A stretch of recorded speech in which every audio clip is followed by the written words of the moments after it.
News 8 meteorologist Michelle Podell joins us now. She's going to answer one of your questions in her Ask Michelle segment. We've got a pretty cool one today. Oh, a pretty cool cloud is what we're going to talk about. This question comes from Nicholas via Facebook, and he wants to know, have you ever heard of an asperatus cloud, and what are they? Well, first I've got some examples of how cool these clouds are.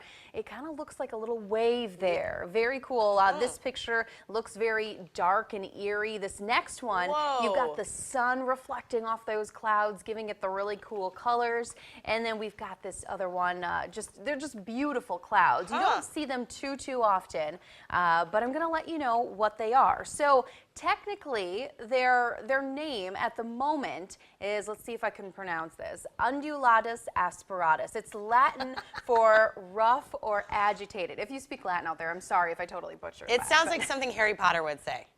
I'll take your word for that. Asperatus. Asperatus. Yeah, anyway. Yes, exactly.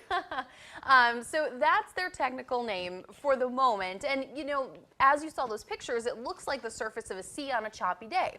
That's basically how it's described. Now, they do appear dark and storm-like, but they do tend to dissipate, and they tend to form very similar to how mammatus clouds form. Those are those ones that look like those bubbles coming down from the clouds, and that wind shear and turbulence in the upper atmosphere create that wavy effect that you see.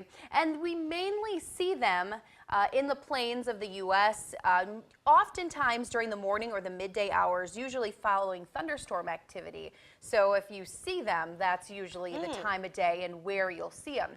Now, this is the really cool part. It's a newly recognized type of cloud, and it was actually submitted to the World Meteorological Organization in 2009 by the Cloud Appreciation Society.